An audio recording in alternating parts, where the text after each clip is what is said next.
Woohoo! Fun expected. Hi there. Look how I move the meeple along the path. Let's try to reach number 7.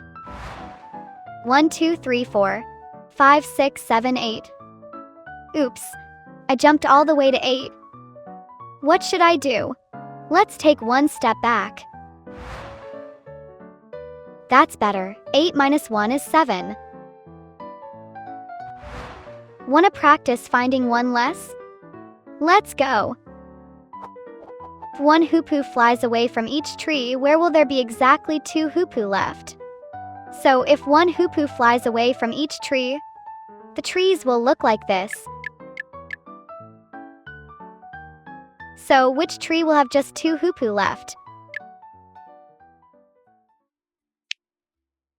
You're correct. If you count and go too far, just step back and be a star. Look at numbers, don't you stress. We'll be practicing one less. 5, 4, 3, 2. Now you've got the counting clue. Now you've got the counting clue. That was fun. Want to make more discoveries? See you in the next video.